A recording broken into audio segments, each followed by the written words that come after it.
Kok bisa jadi menulis buku dividen investing sebagai seorang marketer sebenarnya? Oke, jadi, awalnya aku kerjanya digital marketing, Bang Iya. Radit. Cuman karena hobi investasi dan emang sejak kuliah tuh udah mulai menekuni investasi, Mhm. mempelajari lah. Nah, terus by experience, terus, coba investasi saham beberapa tahun. Nah, pengalaman-pengalaman itu, insight-insight itu yang aku share di dalam bukunya ini. Jadi emang udah hobi investasi dari pas kuliah gitu. Oke. Nah, Mhm, ketika, approach ini kan penerbitnya Alex media, Media ya, betul.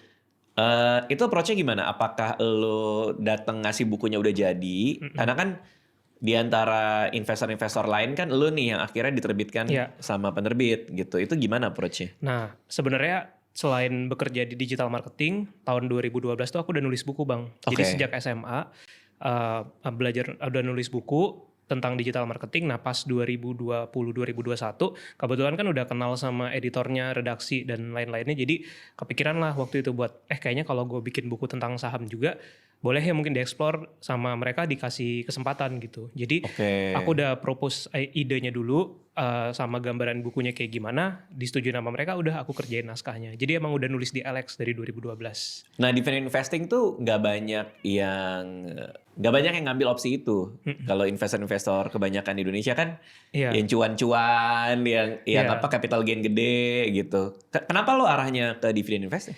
Karena di Indonesia tuh banyak underestimate potensi dividen, Bang. Hmm, Contoh ya misalnya kita kalau ngomongin satu saham kayak saham batubara misalnya, ya. itu kan setahun bisa 12-13% yield-nya. Kalau misalnya itu dijalanin secara konsisten, 6 atau 7 tahun itu lu udah bisa balik modal dari dividen doang. Meskipun Nah, nggak setiap tahun 12% ya. iya, karena kan naik turun. Tapi ketika lu udah balik modal dari dividen, investasinya kan udah balik nih. Dia tinggal ngegulung aja. Nah, di situ kan potensinya kalau ngambil posisi buat jangka panjang, ada hal menariknya di situ. Jadi dapat passive income-nya dulu, modalnya udah kembali, fluktuasi di market, ya kita bisa lebih tenang menghadapinya gitu. Oke, kita Mhm. back to terminologi dulu kali Iya. ya. Dividend investing itu Mhm. apa?